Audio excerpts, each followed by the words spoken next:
Fermez les yeux un instant. Imaginez. Il est 3h47 du matin. Vous vous réveillez brutalement, le cœur qui bat, la sueur au front. Vous venez de faire le cauchemar, celui qui vous glace le sang. Des villes en flammes, des sirènes qui hurlent, un monde qui s'effondre. Mais voici le plus troublant. À ce moment précis, à travers le monde, des milliers d'autres personnes se réveillent avec exactement le même cauchemar. Science-fiction, pas du tout. C'est un phénomène documenté, étudié et absolument fascinant. Prenons le 13 août 1961. Cette nuit-là, Klaus Weber, ouvrier berlinois, fait un cauchemar atroce. Il voit sa ville coupée en deux par des barbelés, des familles déchirées, des murs qui s'élèvent. Le lendemain matin, il se réveille et découvre que la construction du mur de Berlin a commencé dans la nuit. Coïncidence, me direz-vous? Alors parlons du 10 septembre 2001. Cette nuit-là, Maria Santos, comptable new-yorkaise, rêve d'avions qui foncent vers des gratte-ciel. Elle se réveille troublée, mais elle n'est pas la seule. Les archives du Dream Research Institute révèlent quelque chose d'extraordinaire. Entre le 1er et le 10 septembre 2001, de nombreuses personnes ont rapporté des rêves similaires. Des avions, des tours en feu, des chutes vertigineuses, des nuages de poussière et de cendres. Le lendemain, les tours jumelles s'effondraient.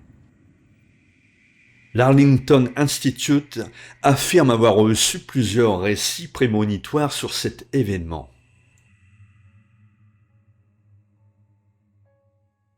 En 1998, des chercheurs de Princeton ont lancé le Global Consciousness Project. Partout sur la planète, des ordinateurs produisent des nombres aléatoires. Mais lors de grands événements mondiaux, comme ces attentats, le hasard semble se dérégler, comme si nos émotions collectives laissaient une empreinte mesurable dans le monde physique. Certains y voient une preuve que la conscience collective influence la réalité ou l'anticipe. Le 21 octobre 1966, à Berfan, au pays de Galles, un terril de mine s'effondre sur une école primaire et fait 144 morts, dont 116 enfants. La veille, une petite fille de 10 ans, qui est morte dans l'accident, avait dit à sa mère « Maman, je ne veux pas aller à l'école demain parce que quelque chose de noir va tomber dessus. » Le Psychic Research Unit a recueilli plus de 60 témoignages de personnes affirmant avoir rêvé de l'événement avant la catastrophe. Plusieurs adultes avaient rêvé d'une coulée noire ou d'une école ensevelie. Avant la catastrophe du Titanic, en 1912, des dizaines de récits évoquent des rêves prémonitoires d'un grand paquebot sombrant. Certains passagers, troublés, auraient même annulé leur voyage. Encore plus étrange, en 1898, l'écrivain Morgan Robertson publie Le naufrage du Titan, un roman racontant l'histoire d'un immense navire qui coule dans l'Atlantique Nord, après avoir heurté un iceberg. Une fiction troublante, écrite 14 ans avant le drame du Titanic. Et si nos rêves n'étaient pas seulement le reflet de nos peurs personnelles? Et s'ils étaient autre chose? Car aujourd'hui, en 2025, quelque chose d'inquiétant se produit.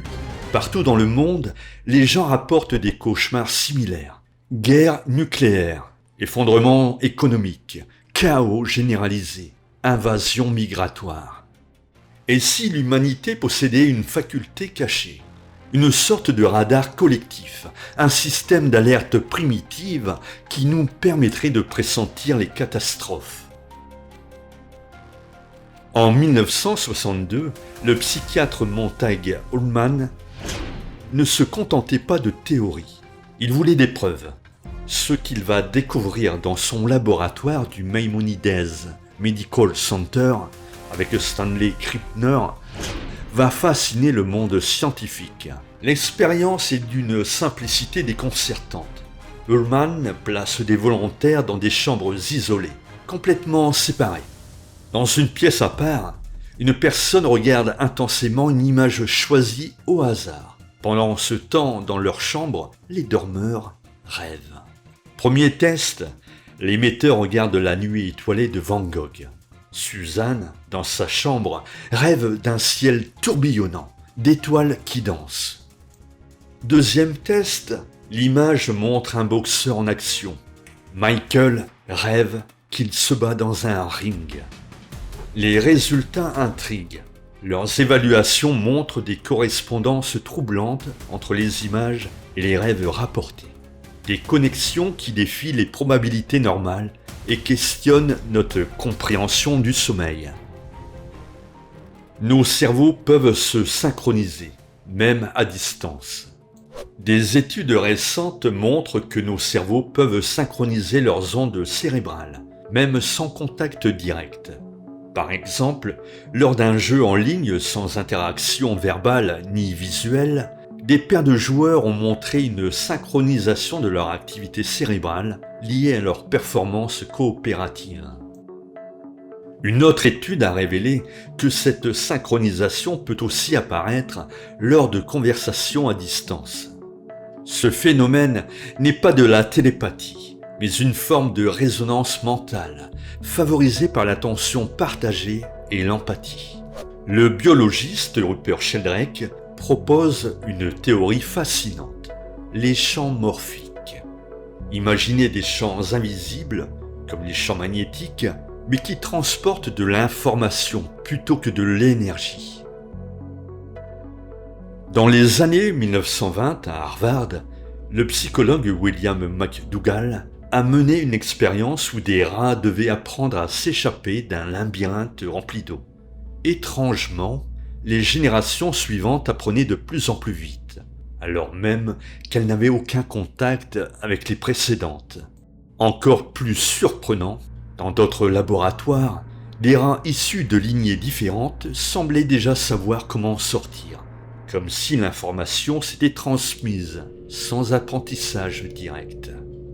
Pour le biologiste Rupert Sheldrake, ce phénomène illustre sa théorie des champs morphiques, des sortes de mémoires collectives invisibles qui influenceraient l'apprentissage et les comportements à l'échelle d'une espèce.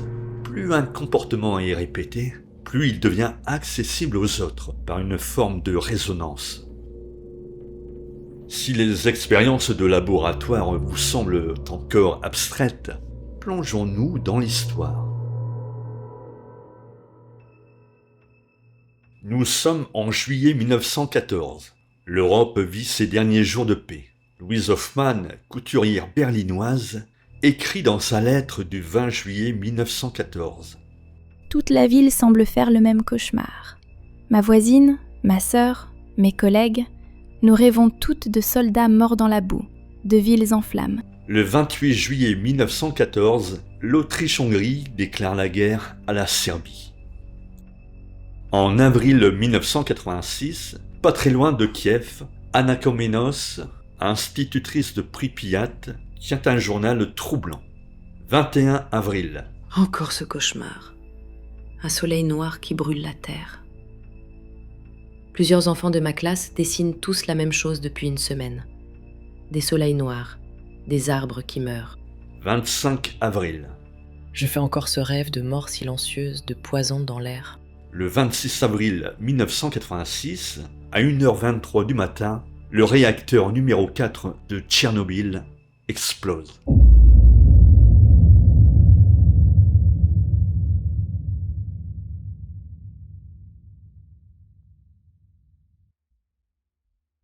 Si l'Occident découvre à peine ce phénomène, d'autres cultures en ont fait depuis des millénaires un art de vivre. Chez les Achuars d'Amazonie équatorienne, le partage des rêves est un rituel quotidien profondément ancré dans leur culture. Chaque matin, juste avant l'aube, les familles se réveillent ensemble, boivent une infusion de plantes et racontent leurs rêves. Ce moment est sacré. Les rêves sont pris très au sérieux, considérés comme des messages du monde spirituel, des ancêtres ou de la nature. Les anthropologues comme Philippe Descola qui a longuement vécu avec les hachoirs, souligne à quel point le rêve est central dans leur vision du monde. Bien plus qu'un simple phénomène intérieur, c'est un outil de connaissance et d'action. À l'autre bout du monde, les aborigènes d'Australie ont développé le Dream Time, ou temps du rêve. Pour eux, passé, présent et futur coexistent dans une dimension parallèle, accessible pendant le sommeil. Tout comme chez les hachoirs, les rêves ne sont pas des illusions, ils sont des portes vers une réalité plus vaste qui guide et structure la vie.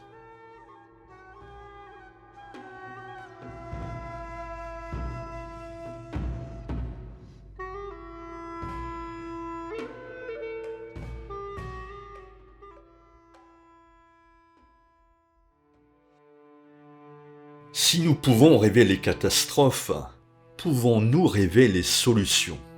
En 1983, alors que le Liban est plongé dans une guerre civile sanglante, le chercheur David Edwards et d'autres scientifiques liés au Maharishi International University organisent une expérience de méditation synchronisée appelée expérience de la paix au Liban. À des moments bien définis, ils méditaient collectivement avec l'intention de réduire la violence au Liban.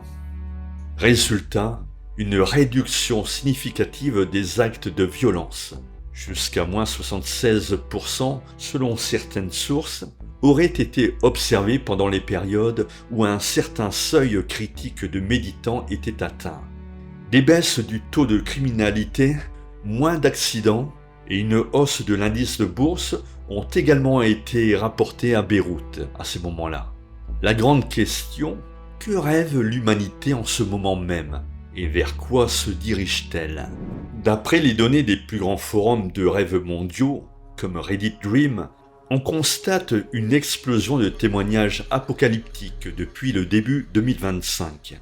Une hausse des posts mentionnant guerre nucléaire, une multiplication des rêves de champignons atomiques, une augmentation significative des cauchemars d'évacuation massive ou encore de guerre civile et d'invasion migratoire. L'analyse de milliers de récits de rêves collectés dans 23 pays révèle un signal d'alarme mondial. En Europe, des visions récurrentes de menaces venues de l'Est, d'explosions nucléaires, de sirènes interminables dans la nuit. En Asie, c'est des cauchemars de conflits qui surgissent à chaque frontière. Partout les mêmes images, les mêmes angoisses, les mêmes avertissements. Nous avons commencé cette enquête avec Klaus Weber, qui rêvait de barbelés à Berlin. Peut-être n'a-t-il pas rêvé du mur pour le prédire, mais pour nous avertir qu'il était encore temps de changer l'avenir. Car au fil de ces témoignages, une vérité glaçante se dessine. L'humanité possède une conscience onirique collective, un système d'alerte primitif, capable de percevoir les ruptures avant qu'elles n'éclatent. Et pourtant, nos civilisations avancent aveuglément, accélérant vers l'abîme, comme si le cauchemar n'était plus une menace, mais un projet. En 2025, nous sommes arrivés à un point de bascule. Chaque nuit, vous rêvez d'effondrement, de guerre, de fuite. Et si ces rêves étaient la mémoire anticipée de notre propre disparition? Si l'humanité rêve sa propre fin, elle peut aussi rêver son salut. À vous de jouer, mes chers rêveurs.